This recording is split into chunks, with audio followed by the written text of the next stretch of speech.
Again, good morning. Welcome to the board meeting. All commissioners are present this morning in the boardroom. Mr. Young, do we need to do a roll call at that point then? Oh, all right. Hannah, you want to just let everybody know how we're doing technology-wise this morning? Yeah, good morning. Hannah Choflat, Employee Relations Director here with McLeod County. I will also be facilitating the Zoom meeting via my computer today. Just a couple of quick things. Thanks for joining us, first of all. Right now, everyone's doing a great job. We would ask that if you are not speaking or presenting at the moment, if you wouldn't mind muting yourself and turning your camera off. And then when you are presenting today, you can go ahead, obviously, and unmute yourself and share your video. So thank you for doing that. We would ask for today, we have a speaker in the room that is going to be picking up the sound of all of our commissioners. If for some reason you are not able to hear someone clearly, we would ask that you'd use the chat function, which if you don't know where that is, if you take your mouse over your screen, you'll see a little chat bubble on the bottom. I will be looking at those chats today, so we'll do our best to make sure that everybody can be heard clearly. Just a reminder today to our commissioners in the room that for every vote, we will still, I do believe, asking for roll call since we are doing this via Zoom. Is that correct? The question is, do we still need to do a roll call vote on every item with all the commissioners here because of the Zoom feature? That is up to you. It's not a bad idea. Okay, we'll do that. So we will continue to do a roll call for every vote made today by the commissioners. And also just a reminder for those of us that are speaking today, just to give some space between each speaker so we can make sure that we are hearing everybody clearly. Thank you so much again for joining us today. Thank you, Hannah. And again, we'll try to use that chat feature if we need to, if you have any questions, and if you need to get my attention. Hannah is right here with me, so that'll help. All right, with that, consideration of agenda items. Are there any additions or corrections to the agenda? Hearing none, I move to approve of the agenda. Motion by Commissioner Kruger. Is there a second? Second by Commissioner Szymanski. Any discussion? Hearing none, proceed to vote. Commissioner Pohlmeyer? Yes. Commissioner Szymanski? Yes. Commissioner Wright? Yes. Commissioner Kruger? Yes. And I'm yes. Motion carries 5-0. Consent agenda. Mr. Chair, move to approve the consent agenda. Motion by Commissioner Pohlmeyer. Is there a second? Second. Second by Commissioner Szymanski. Any discussion?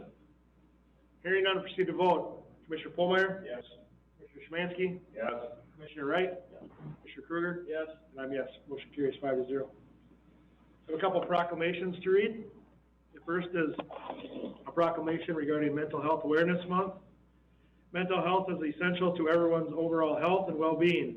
And whereas all Americans experience times of difficulty and stress in their life, and whereas prevention is an effective way to reduce the burden of mental health conditions, and whereas there is strong research that animal companionship, humor, spirituality, religion, recreation, social connections, and work-life balance can help all Americans protect their health and well-being, and whereas mental health conditions are real and prevalent in our nation, and whereas it is with effective treatment, those individuals with mental health or other chronic health conditions can recover and lead full, productive lives. Each business, school, government agency, healthcare provider, organization, and citizen share the burden of mental health problems and have the responsibility to promote mental wellness and support prevention efforts. Now, therefore, be it resolved, I, Joe Nagel, Chairman of the McLeod County Board of Commissioners, do hereby proclaim May 2020 as Mental Health Month in McLeod County and call upon the citizens, government agencies, public and private institutions, businesses and schools in McLeod County to recommit our community to increase awareness and understanding of mental health, the steps our citizens can take to protect their mental health, and the need for appropriate and accessible services for all people with mental health conditions. The second one is regarding Children's Mental Health Awareness Day.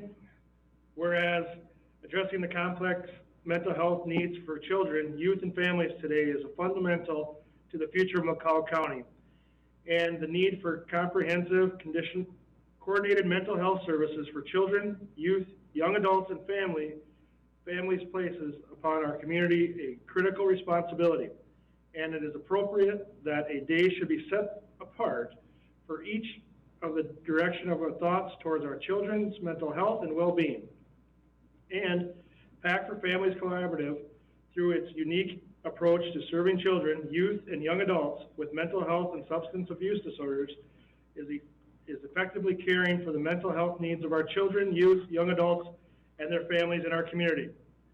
Now therefore be it resolved, I, Joe Nagel, Chairman of the McLeod County Board of Commissioners, do hereby proclaim May 8th, 2020 as Children's Mental Health Awareness Day in McLeod County, and call upon the citizens and all agencies and organizations interested in meeting every child's mental health needs to unite on that day in the observance of such exercises as will acquaint the people of our community with the fundamental necessity for year-round programs for children, youth, and young adults with mental health and substance abuse disorders and their families. Thank you. All right, we will move on to the agenda.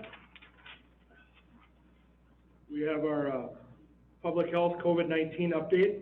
Megan, are you with us? I am here, Mr. Chair. Megan Mose, Interim Health and Human Services Director, and we do have a brief report update for you today on COVID-19. I just wanted to kick it off, Mr. Chair, by thanking you and the board for the mental health observances today, acknowledging those. We're very grateful for that in Health and Human Services. And also to mention that it is National Nurses Week this week, May 6th through 12th. So I know we'll be doing various things this week to acknowledge our great public health nursing staff as well, and as well as the nurses working hard in our community right now. In terms of where we are at with COVID, we are still in a stage of widespread presence of COVID cases worldwide, just over 3.6 million cases, growing at a pace of about 77,000 cases a day worldwide. In the U.S., we're approaching 1.2 million cases. Again, in the U.S., growing very rapidly, 22,293 more cases yesterday over the day before. And in Minnesota, we're up to 7,234 confirmed cases, a growth of 471 cases a day, and 428 deaths cumulatively in Minnesota. So just to emphasize that we are still in a phase of rapid spread. We did just today see an upward revision of one of the main models projecting COVID in the U.S. that is put out by the University of Washington. It's called the IHME model. They revised their projected fatalities in the U.S. upward significantly. 134,000 is what they're projecting now as of early August due to so many states reopening significant amounts of their economies and societies. So that happened this morning. On the good news side of things, we're seeing increasing testing availability in Minnesota. We have not quite yet reached the governor's threshold of 20,000 tests a day, which we're hoping to get to. We're more in the 4,000 range currently, but it is growing, and that is certainly positive. And Lori's going to talk in a minute about the increased availability of testing we have here locally. Before I hand it off to Lori here, I did want to let you know we received confirmation late yesterday of our 5th confirmed case in McLeod County. So that just happened, as I said yesterday, end of the day. With all of this activity going on with the virus, I just want to reassure you, Mr. Commissioner, or Mr. Chair and the board, that public health remains very active, and Health and Human Services Department in general, in attempting to prevent and mitigate the impacts of this virus in our community. We, of course, now have seen the extension of the governor's executive stay-at-home order to May 18th. We don't know, and we really aren't hearing rumors at this point whether that'll be extended or not after the 18th.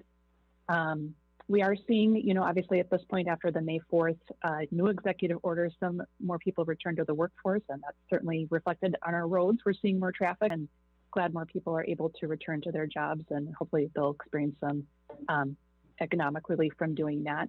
We're also concerned at the same time that some are unfortunately gradually losing patience with the stay-at-home order. And we are seeing some relaxing of social distancing measures that, is maybe not the best for everybody involved. We just want to encourage people to keep it up. And hopefully we'll receive some good news about further reopening after this May 18th order expires. With that, I'm going to hand it off to Lori for a brief report. Lori, Right. Are you on the call? Yes, I'm here. This is Lori from McLeod County Public Health. Good morning, Commissioners. Um, just to, just to piggyback off of what Megan just shared, yes, locally, we are also trying to increase our testing availability, and we've been working with our local providers, Glencoe Regional Health and Hutchinson Health, and they've both done their best to increase their services. So we'll be promoting that via social media as well.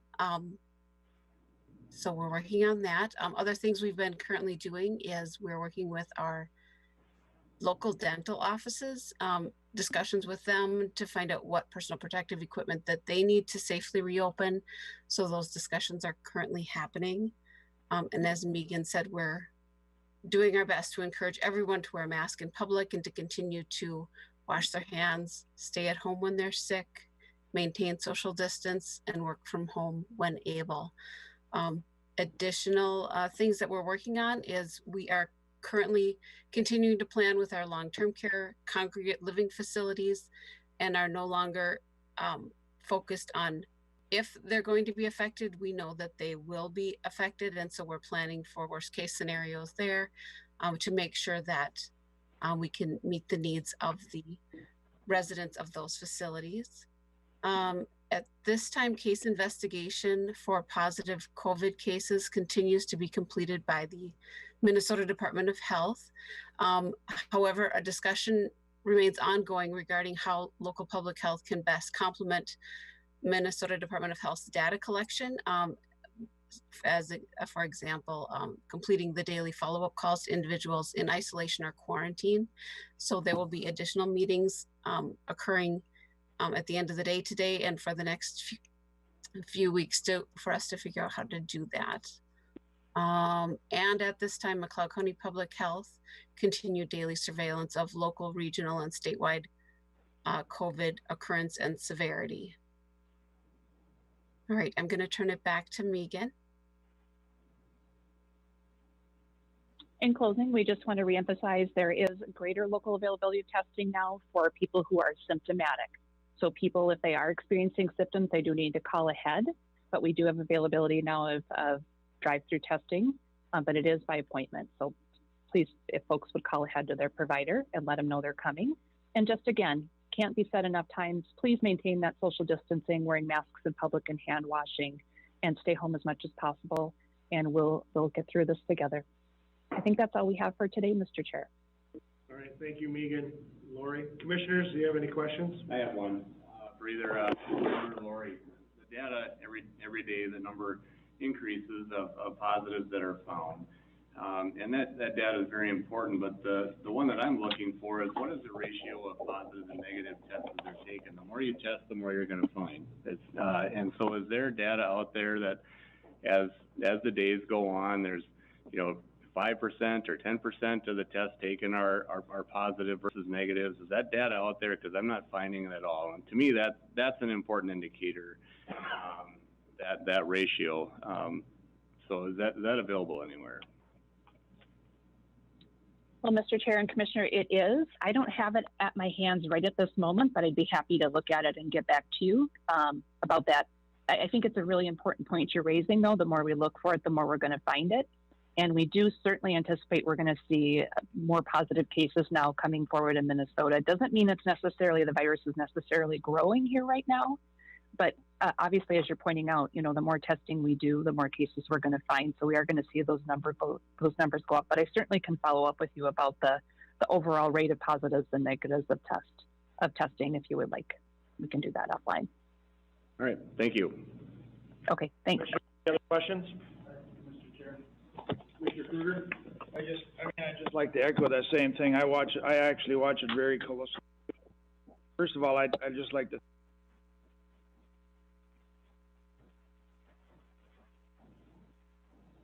I believe it's National Nurses Week. I do just appreciate all the work you do, but these numbers are reflective to all the testing is going on. I mean, obviously you're going to get when more people get tested, they're finding some that are either have had it or are immune to it, or it's in their immune system, so they reflect in them numbers. And I think that data is really good to have in trying to reopen some of these businesses. And I also, I know a lot of the numbers, the biggest share percentages are coming out of your assisted livings and homes, the old folks' homes. And I was looking at some data actually early this morning that we have to remember that a lot of these older people have signed do not resuscitate, so they don't get respirators. I mean that's just the facts of life. So I just like to make sure that's all reflected in these reports. And again, thank you for all your hard work. All right, thank you. We appreciate it. Thanks for all you do. All right, we'll move on to the MnDOT project update. I suppose I should finish this item first. Excuse me. Kevin, are you on the call? I am. Good morning. Good morning.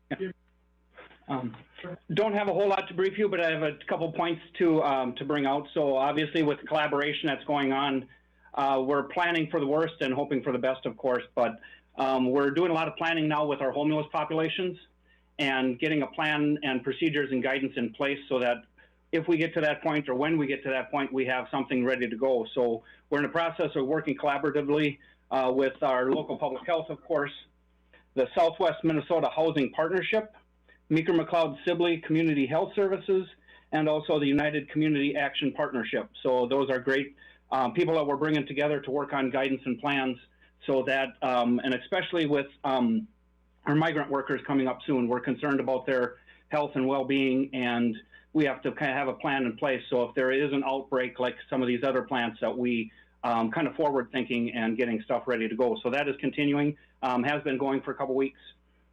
On a different note, we are progressing towards finding out how we want to get reimbursed through FEMA.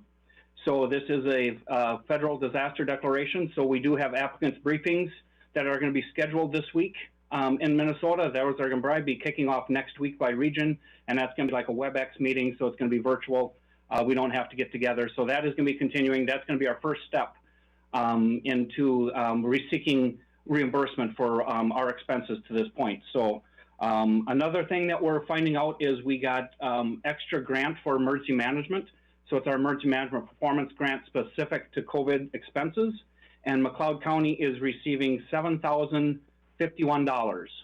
So that is $7,051 of extra money that we're getting in to help fight COVID.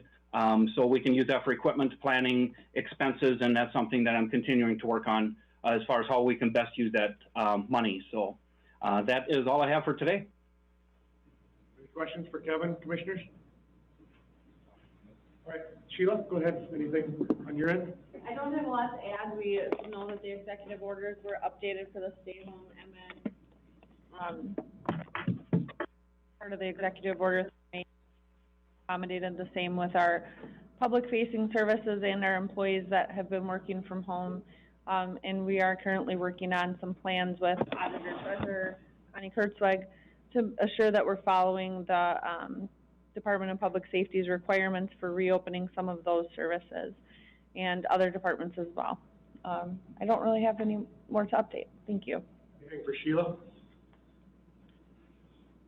Okay, now I think we can move on. Thank you, everybody, for the updates. We appreciate it. MnDOT project update, Aaron Bosick, good morning. Good morning, Commissioners. Good morning, Mr. Chair. I'm Aaron Bosick with SRF Consulting Group, and I'm here today with Ron Mortensen. We just want to give you a couple updates on some upcoming projects that'll be happening in the Glencoe area. I'm going to show my screen here. So right now I've got a map up on the screen that shows some of the upcoming projects in the Glencoe area. These include county and city projects as well as the MnDOT projects. The projects numbered number 5, number 4, and number 6 are upcoming MnDOT projects. We have 2 J-turn projects coming in on Highway 212, one at Highway 22, which is Chandler Avenue and 212, and another one at Casal 1 and Highway 212. Those will both happen in 2022, and those both received federal safety grants. We have another project, which will be a resurfacing of Highway 22 through Glencoe. That'll include some driveway upgrades, some pedestrian walk upgrades, as well as just the crossings, the ADA crossings that'll be happening with that project. So it'll be some upgrades to sidewalks and then resurfacing the roadway. And that'll be happening in 2023. As you know, there's the Morningside project that Glencoe and the county are doing, as well as a 10th Street here. I believe there's also another project of overlay on County Road 2 that runs south of this area. So lots of things coming up over the next few years. So this takes us through 2023. There are projects beyond that, but just want to focus on these today. The main focus that I want to get to today is the J-turns that are happening. We're going to talk a little bit about how we're going to engage on these projects, why we're doing the projects, and what made them good candidates for getting these monies they got. So the first project here we're going to look at is Highway 22 and 212. This project, like the other one, was submitted for federal safety funds and received it. They have crash rates that are higher than the normal for intersections of these types, and that's why funding was sought by MnDOT and then received. For both of these projects over the next few months, we're going to be reaching out via a website, MnDOT's website. They're going to be putting some videos up on there that describes the projects, that describe how these J-turns work. So it'll go through some of the education of how these will be driven and why we're doing them, and then some of the safety benefits of these intersection types. Because of COVID-19, we're likely not going to have an in-person engagement opportunity maybe this summer like we were originally thinking. It might be this fall if things turn and look better, or it might be into next year. But we will plan to do a virtual open house, which we've done on a couple other projects in MnDOT, with the Hutch reconstruction, and in Litchfield, they've done some virtual open houses that are a way for public to engage and get a lot of questions answered, and also ask questions via the website. So this first J-turn, just want to describe real briefly how these work. For drivers on 212, there's no changes to how they drive the intersection. They make their left as they do today. They drive through it as they do today. The only drivers that are impacted at this particular one is the drivers that would normally take a left to go towards the Twin Cities. Instead of taking that left, they'll take a right. They'll jump right into the left turn bay, come down to the U-turn, and then they'll take their left turn, and then they can go on to the Twin Cities. So that's the major change on this one. And then as I go to the next J-turn, which is at County Road 1, again, with the fourth leg, we have 2 U-turns shown on this one. Again, drivers going through on 212 are not impacted by this. Drivers that are either coming to 212 from County Road on either the north or the south would need to take a right and then go to the U-turn and take a left to either go northbound or continue on County Road 1, or to continue to the west. So those are the major changes there from a driver standpoint. We're also adding a snow fence along the north side of the roadway. This will help reduce blowing and drifting snow out there. And we're also adding some amenities in the median that will make it easier for pedestrians and those that bike to cross Highway 212. So they'll have a little bit of a refuge out there. It'll be delineated so they can cross north and south. With that, I want to open it up if there's any questions or any other thoughts on this. Commissioners, any questions? Mr. Chair? Aaron, what are the speed limits through there? I mean, do they stay the same when you're when you come through? Obviously, this through traffic still has to engage with the people crossing. So does the speed limit stay the same or no? The speed limit would stay the same on 212. Yes, it would. Yep, no changes there to the speed. Do the lane width stay? They become a little wider through there, don't they, or not?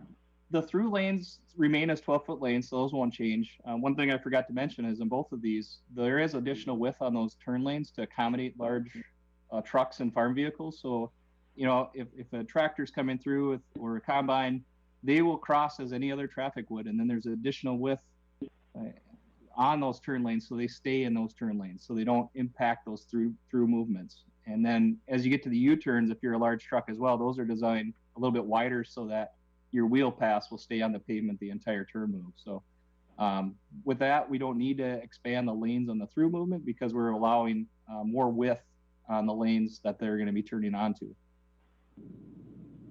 Thank you. Yep. Commissioners, any other questions? Commissioner Wright? Aaron is glad to hear you referencing farm equipment and trucks as far as making those lanes wider. That's constantly a battle for that type of traffic to go through there, and I'm glad that you brought that up. And if you're still in design phase, just go ahead and add another 25% width to that just to make sure you're covered. So, because I know it is a problem. Right. Well, thank you. Commissioner Szymanski? Thank you, Mr. Chair. We didn't talk anything about traffic during construction. Will there be a detour in this area, or will you shift over to one side of the highway versus the other during construction? For Highway 212, we'd anticipate probably a lane closure in each direction. While we're building it, we'll probably build either the inside first or the outside first and then flip-flop it so that traffic can maintain through the area. During construction, I could see there'd be some probably reduced speeds on Highway 212 as they're getting construction and barriers up and just for worker safety. We haven't gotten into too many of those details yet. I could see maybe a short duration closure on County Road 1 as we're doing some of that work there, and we'd look to do a detour for that. We try to stage it such that there's not a long-term impact though on County Road 1 or on 22 as we're building the other J-turn either. So we haven't got to those details yet. Those are some things that we'll engage with the public with probably into 2021 as we get into more of the details of the staging and how it'll be constructed. All right, thank you. All right, I think we're good on this then. Aaron, anything else? Thank you. Nope, that's it. Have a great day. Thank you. Yep, thank you. All right, McLeod County Government Center, update, Travis and/or Sam. Yep. You guys, can you hear me okay? I know I don't have video. Yeah, we can hear you. All right, I'll kind of turn through it and we'll get Sam going on a little bit of the schedule update and then we can tackle a little of the caulking. But currently, project budget's kind of just holding steady. I haven't had a whole lot of updates for you guys on that front. We've incorporated a lot of the roofing dollars that we had spoke of before, and things on the inside are just business as normal, really from a budget standpoint. The only piece of the puzzle, and maybe we'll just quick chat about our caulking dialogue. We had kind of the same time we had done the roofing exploration, there was some discussion in regards to should we explore replacing the exterior caulk in the precast panels.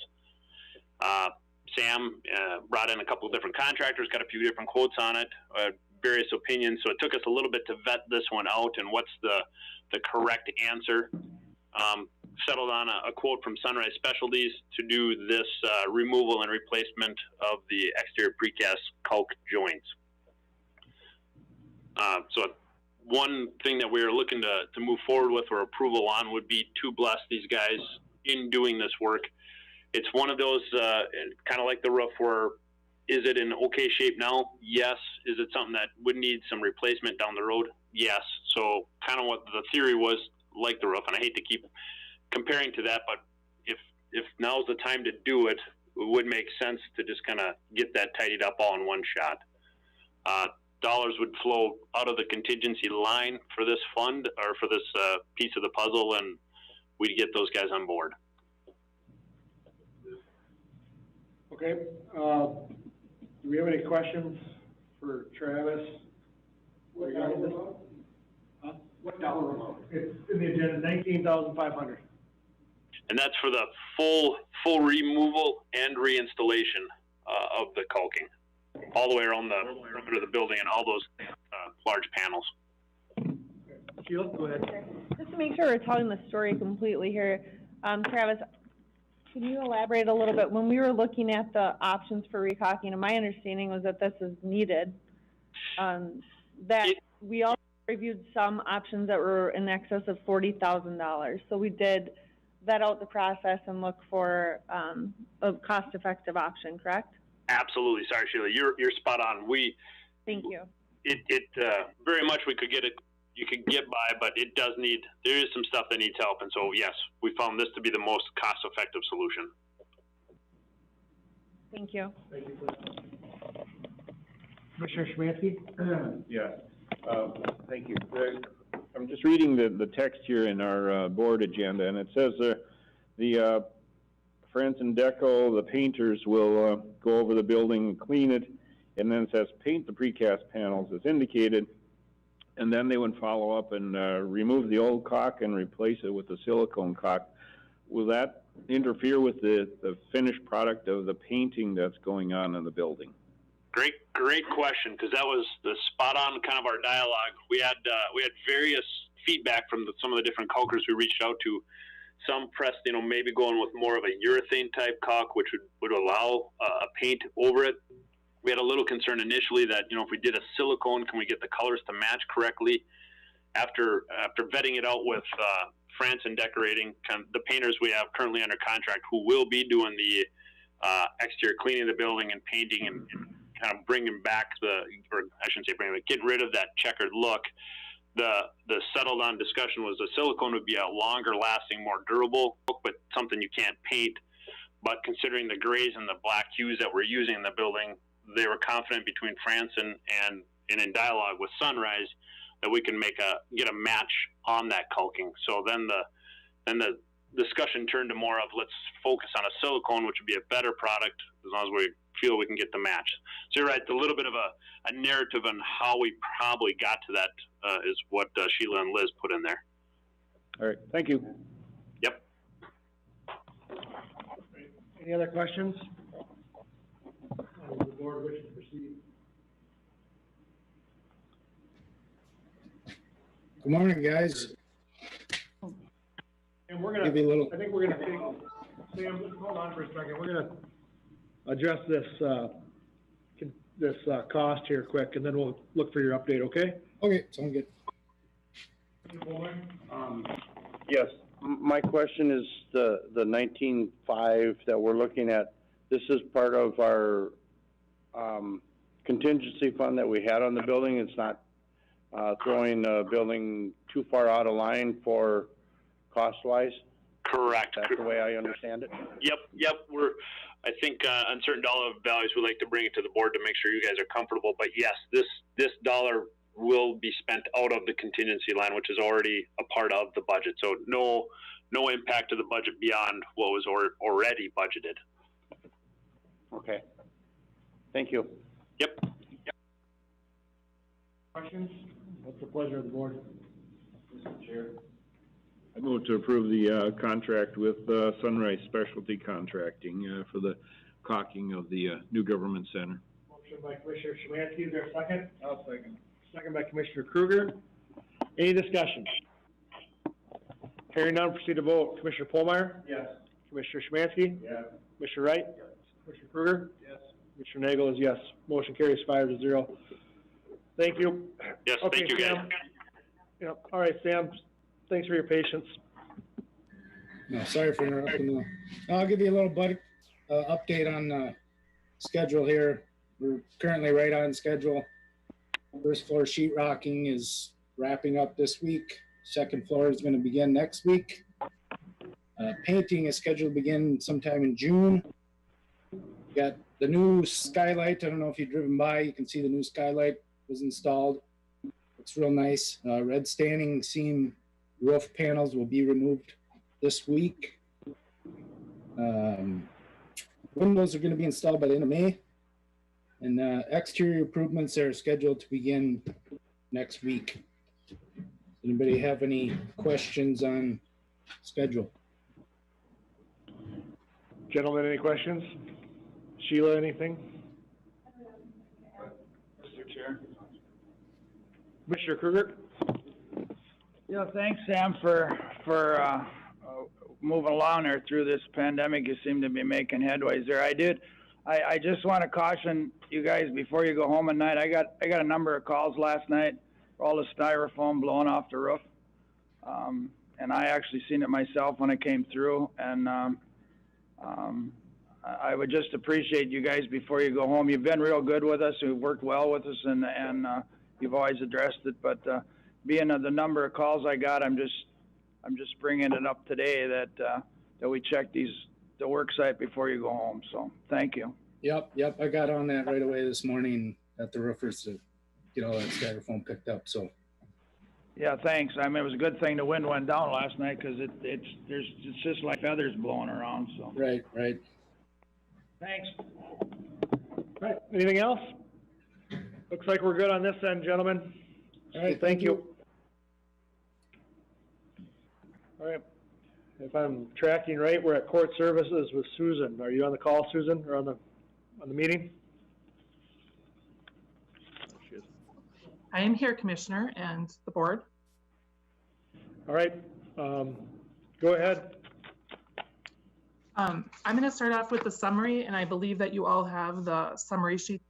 I'm not going to read word for word, but just some highlights. This is our 15th summer at the Community Work Service crew for McLeod County working with the juveniles.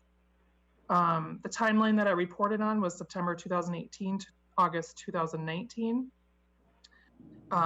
Throughout the summer, about 40 hours per week were worked, and then we added this last year, the September through May hours, where they work about 2 nights a week, approximately up to 30 hours a month.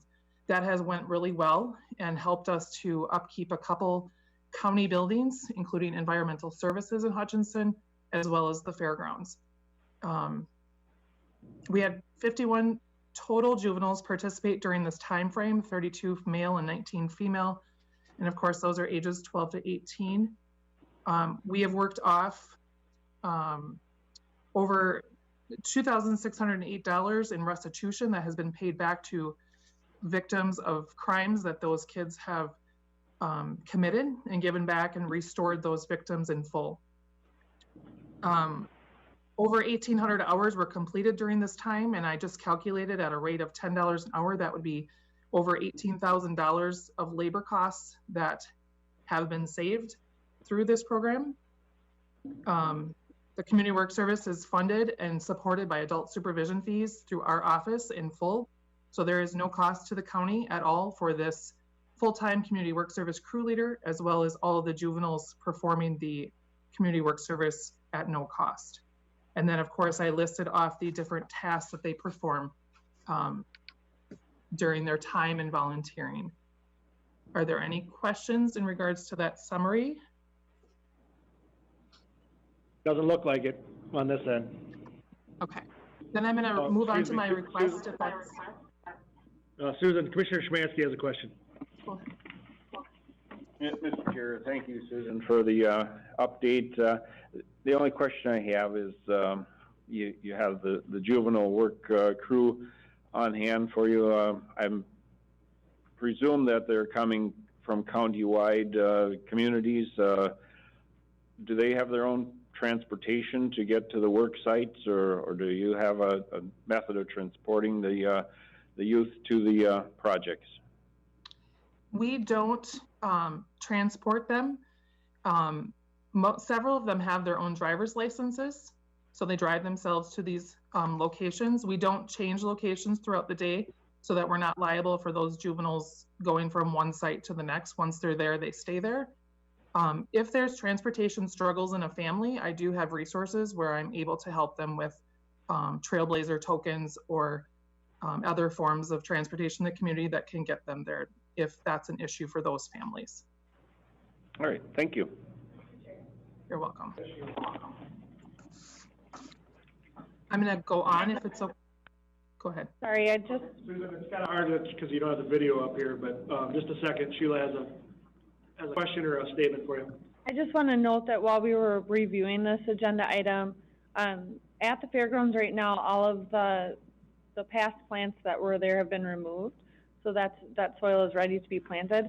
And in Susan's request, they are noting that they're perennials, which means obviously that those bloom every year and come back instead of the annuals that have been planted there in the past. And it should create a savings of labor and cost in the future by doing that.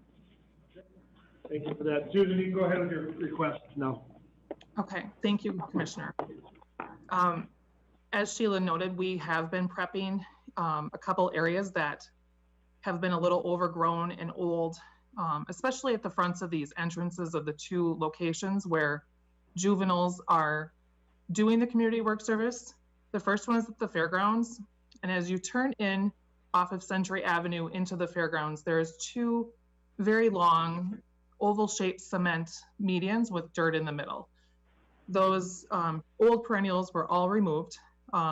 and tilled up so that there's fresh dirt to work with. And then I worked with Holisex and Lester Perry to design hardy perennials that will withstand the plowing and the salt and the Minnesota winters, so that we don't have to be replanting plants that aren't able to make it through Minnesota winters. The other location is at the Environmental Services Building, and it's going to be around the sign that is runs adjacent to Fifth Avenue. So those are the two locations that we had designed by Holisex, and then they did the designs for free.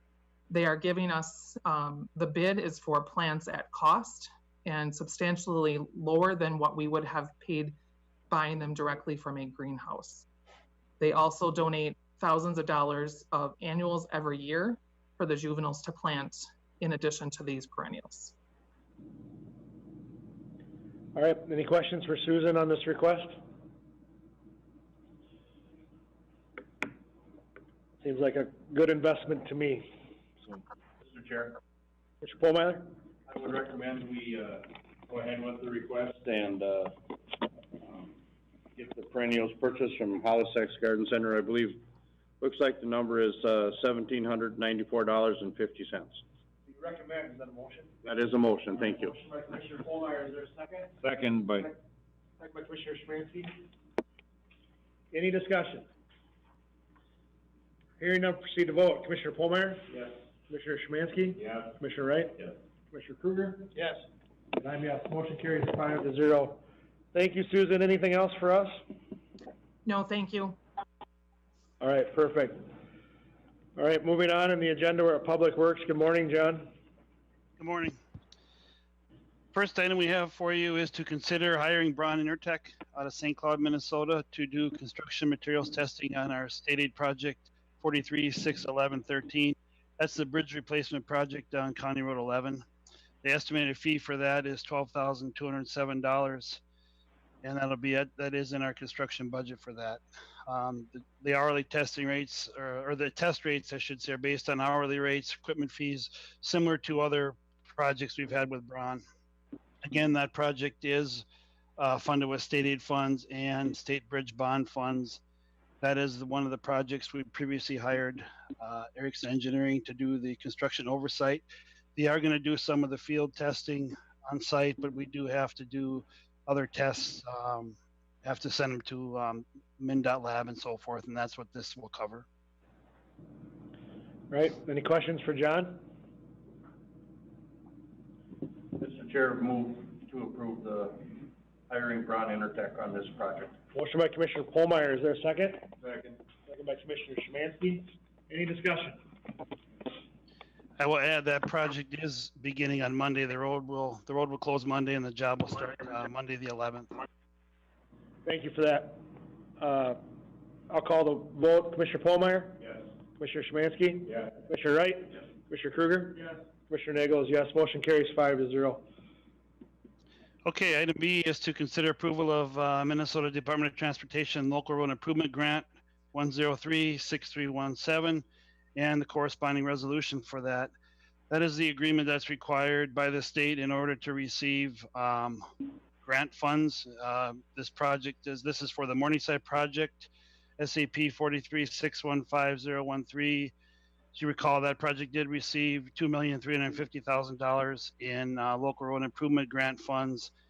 This agreement is no different than any other one we've done with MnDOT when we receive those types of grant funds. So this just allows us to receive that money. All right. Chair, I move to approve the resolution 20CV23. Motion by Commissioner Szymanski. Is there a second? Second by Commissioner Kruger. Any discussion? Hearing none, proceed to vote. Commissioner Pohlmeier? Yes. Commissioner Szymanski? Yes. Commissioner Wright? Yes. Commissioner Kruger? Yes. And I am yes, 5-0. Motion carries. Item C, John. Yeah, last item for you is to consider an engineering services agreement with Meeker County to perform bituminous paving and or plant inspections on our paving projects this summer. So the paving projects 43619004, that's our County Road 19, Reclamation project, County Project 20-054002 is the County Road 54 Tagus paving project, and SP 43070019 is our Highway Safety Improvement Program Federal Safety Fund shoulder paving project on County Road 7 that goes from Stewart to Hutchinson. Costs for these fees are based on hourly rates from Meeker County.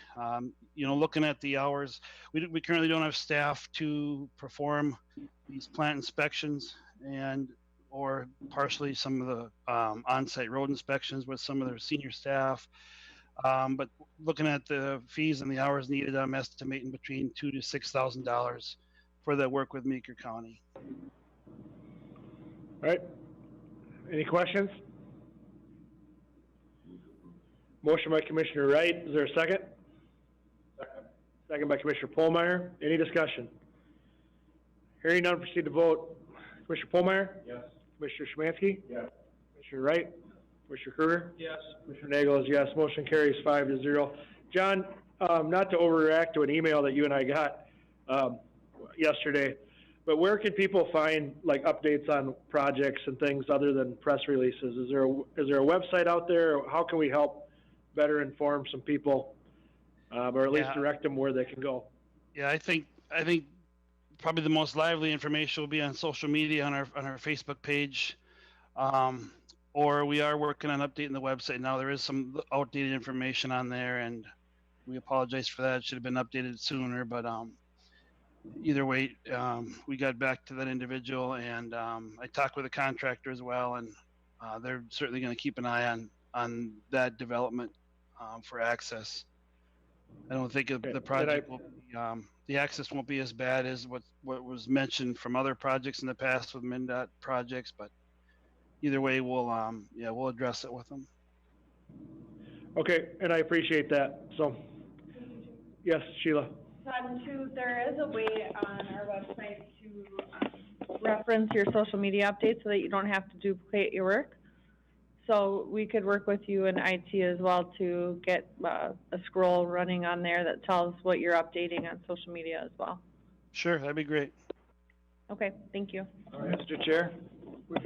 John, before we go, I'm getting a number of calls on frost boils, and how do I get the calls that I'm getting? How do I address them? I mean, there's some that are obviously worse than others, but do we have any in-house way of dealing with them? I mean, can we dig some out and redo them, or what do I do with these complaints that I'm getting? I think you should let us know. Let myself know, or our superintendent Elvis, and we'll check them out. I mean, those are some of the ones we talked about, following up from a workshop earlier in the year with trying to identify these frost boil areas, because of course they don't come back every year in the same spot, but looking at some different methods to repair them and stuff. But yeah, if they're bad ones, we typically will dig them out and put fabric and gravel in them, but we need to, let us know. I think ship those calls over to us and we can follow up. Most of them are fairly reasonable, but they'd want an idea that we're not just ignoring them is the big problem. Yep. Thank you. Commissioner Wright. On the topic of the frost boils and gravel roads, when we had our 5-year plan, there was a group of individuals that came to that, and we asked them to kind of join in and be part of a meeting group to look at some ideas and concepts of gravel roads, and that's just an example of meetings that we can't have because of the restrictions that we have with meetings. And I know John's been asking a lot of questions about how we get them together, and honestly, right now we can't, and so that's just it's too bad. That's one of the things that we've fallen behind on, just because we can't have that time with others to sit down and meet with us. But hopefully someday we'll get all that back on track. So. And I think on our workshop, right, John, here in a few minutes, whenever we get done here, we're going to talk about something similar to that, regarding the direction you need from the board on how you want to go forward with those, right?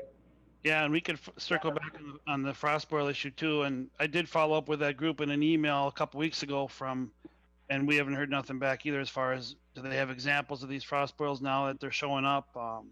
same with Commissioner Kruger's, I guess, just, pass them over to us and we can look into them. Yeah. All right, John, we'll see you in a few minutes for the workshop, okay? Thank you. All right, thank you. All right, under county administration, we'll review our calendars. Commissioner Wright? Or, excuse me, no, I didn't mean to do that, but, well, I'm usually you're the only one here. So, Commissioner Pohlmeyer, go ahead. Make me go first again. Okay, since the last meeting, we obviously had the workshop. The next day, by Zoom, we, public health advisory meeting in the morning. Thursday the 23rd, I had a UCAP meeting. A lot of progress on the buildings that UCAP is doing, especially out in southwestern Minnesota for the preschool children and stuff, and also getting some of those set up in the Hutch-Glencoe area now too in McLeod County. So then we had our special meeting last Tuesday, and obviously with the pandemic and everything, a number of phone calls on items coming up and wondering how people can attend and so forth. So once again, keep following our websites and hopefully we keep everyone informed. Thank you. All right. Well, thank you, Mr. Chair. Since our last board meeting last week, on the 29th, I attended via Zoom conference an AMC, Health and Human Services Committee, discussion on the COVID pandemic and how things are going across the state. Nothing unusual to report there. It's just that everyone's concerned and we all want to make sure this problem is resolved soon. And then on Monday, yesterday morning, we had a Zoom meeting for the Supporting Hands Nurse Family Partnership. Service from the nurses, we've got a staff of 13 nurses across 20 counties. They are also doing, teleconferencing, video visits with their clients and so forth. One of the other things is that Sibley County last month voted to join the Supporting Hands Nurse Family Partnership, and they will be coming on board later this year. But since Sibley County is part of our Meeker-McLeod Sibley Community Health Services area, it is really beneficial to have all three of our CHS counties also participating in the Supporting Hands Nurse Family Partnership. So that is it, Mr. Chair. Thank you, Ron. Paul? Not a whole lot to report. The last couple of weeks I've been able to, with the weather, I've been able to do a lot of sitting in the tractor for many, many hours a day. So finally got that wrapped up yesterday. So I'll just start with last week we met with our special meeting on the on property taxes. Had a meeting with admin, a lot of phone calls, a lot of just taking care of issues that way. Phone conversations on some fairgrounds projects, and I think the Zoom meetings and so forth have done just a great job of internal issues, but we're really missing out on the meetings that we need to have with citizens. County ditches, those projects have really taken a toll on being able to get things done, and some numerous others. I know in hearing for zoning, there's a lot of hearings that have had to be kind of kicked on, and hopefully we can get things back on track soon. I'll go quick. After the last meeting, we had our workshop and Health and Human Services meeting, the special meeting regarding property taxes, had a union negotiation with the Minnesota Nurses Association. Again, same as Paul, some phone calls regarding fairgrounds projects and just the day-to-day business of a commissioner phone calls also. So, Doug? Thank you, Mr. Chair. Since our last meeting, our last regular meeting on the 22nd, I had an HRA, a Zoom meeting. Some of the things we discussed there, obviously with COVID-19, how our units are through the rental agreements and how they're affected by some of the orders and mandates that are coming down, and we seem to be not affected by them.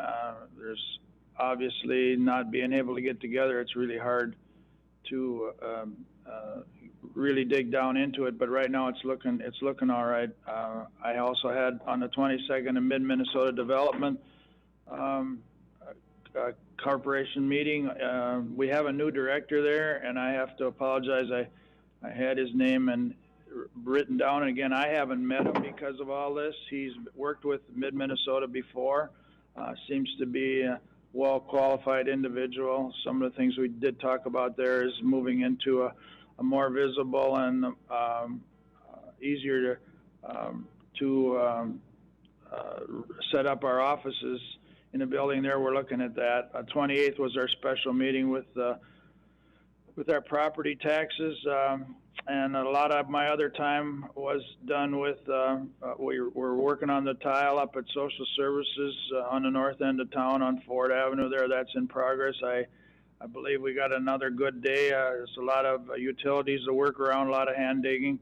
That's going well. The weather's cooperated. I think that'll be something that was long overdue, and it'll really help with our drainage up there, our property, and some of the homes up there. So and then I also have JD8 going right now, and not being able to get together, like Commissioner Wright said, has been a real handicap. I've got a lot of questions there to answer. I had several meetings with landowners up there, and I have another one this afternoon. So I had a number of days working with those, and on yesterday, on May 4th, I had a SWCD board meeting I attended. Again, dealing with the challenges, trying to get through our business and dealing with the challenges of the COVID-19. One more thing, Mr. Chair, that I have, I just have to caution people. I'm getting numbers of calls, and I know there's a lot more people home right now, and anxiety and whatever is running strong. Our dumpsters in town have overflowed a couple of times. I had a couple of discussions, had another one yesterday. We're working on it. We're working on some different plans and maybe adding another day. Several different things we're working at. We're very aware of what's going on there, and obviously I'm going to caution everyone, there's a lot of illegal stuff in there. There's TVs, computers, electronics, lights. I mean, it's just, the list goes on and on. Some lawn clippings. I mean, these things, we spend a lot of money. I'm going through the budget on it. We spend a lot of money on this, and people are going to have to police themselves if this is going to continue. But again, I just want to make you aware that we are aware of what's going on and doing the best we can. Thanks, Mr. Chair. Sheila, anything to add? Mr. Chair, Commissioner Kruger, can you just note, when you say dumpsters, you're talking about the recycling bins in Glencoe and what they're for? Excuse me, it's our recycling dumpsters right across from our courthouse here that they are, I believe there's 14 of them there now, and I don't know, with people being home, they're full. We've had a pickup twice a week, and that's not cutting it. It seems like over the weekends, by Monday morning, they're overflowing, and now there's been a couple of windy days. So it's a challenge for us. We're aware of doing the best we can to keep them up. But again, a lot of them are filling because of putting in non-recyclables in there. So I would appreciate, people policing themselves if this is going to continue. And we are working on maybe a three pickup week and see how that affects our budget. Being Plato and Lester Prairie or Silver Lake do not have them anymore. We don't know if that's the reason a lot more is coming here, and that's fine. But we're trying to resolve some of these problems. So, Mr. Chair, the reason I wanted to note that is, one, our dumpsters throughout the county, where they still are, because they're not in all the locations anymore, when they are full, do not place items outside of them. They are full. Then they are not available to you until they have room in them to put recyclable items in them. So please do not place items outside of the dumpsters at any point. It causes a lot of problems in Glencoe for calls with citizens, and it causes a lot of additional work for our staff to have to go out and clean up blowing around items, especially on the windy days we've had. So when the dumpsters are full, they're full. Thank you, Sheila, because it's our staff that has to help clean it up. We've got a good staff, but they've got a lot of other work to do. And they've been very helpful in keeping it clean, but there's only so much, especially in these windy days, that they can do. Thank you. Thank you. I have nothing else to add, Mr. Chair. All right. Consideration, item A, consideration resolution 20 CB 21 authorizing sponsorship of trails operated by Crow River Snow Pros. Motion by Commissioner Wright. Second by Commissioner Szymanski. Any discussion? Hearing none, proceed to vote. Commissioner Polmeyer? Yes. Commissioner Szymanski? Yes. Commissioner Wright? Yep. Commissioner Kruger? Yes. And I'm yes, motion carries 5-0. Hannah, you want to give the microphone to Sheila? Thank you.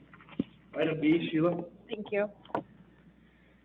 Item B under County Administration, consider approval of memorandum of agreement with Minnesota Nurses Association to allow unit members to accumulate up to 50 hours of compensatory time due to the COVID-19 pandemic and ability to use compensatory hours on a regular basis.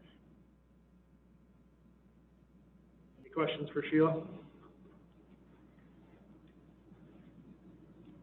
Mr. Chair, Commissioner Szymanski? I move to approve the memorandum of agreement with the Minnesota Nurses Association. Motion by Commissioner Szymanski, is there a second? I'll second. Second by Commissioner Polmeyer. Any discussion? Hearing none, proceed to vote. Commissioner Polmeyer? Yes. Szymanski? Yes. Commissioner Wright? Yes. Commissioner Kruger? Yes. Yes, motion carries 5-0. Item C under County Administration, consider approval of memorandum of agreement with Minnesota Teamsters Public and Law Enforcement Employees Union, Public Works Unit, Local Number 320, for provisions to the Healthcare Savings Plan Agreement. The provisions, Commissioners, are only dates. It changes nothing in our previous agreement. It's to extend that, as it needs to be every few years when the contracts are updated. Thank you. Mr. Chair, I move the approval of the memorandum of agreement. Motion by Commissioner Szymanski, is there a second? Second by Commissioner Wright. Any discussion? Hearing none, proceed to vote. Commissioner Polmeyer? Yes. Commissioner Szymanski? Yes. Commissioner Wright? Yes.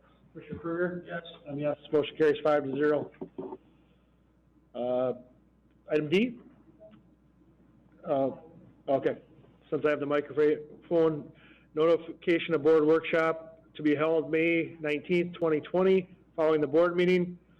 Due to social distancing guidelines during the COVID-19 pandemic, this meeting will be held via Zoom conferencing. Call-in and participation information will be posted on the agenda. Open forum, there is no one in the boardroom from the public. Anyone on the in the Zoom meeting wish to address the board? Seeing and hearing none, any press relations? Karen or any other members of the media?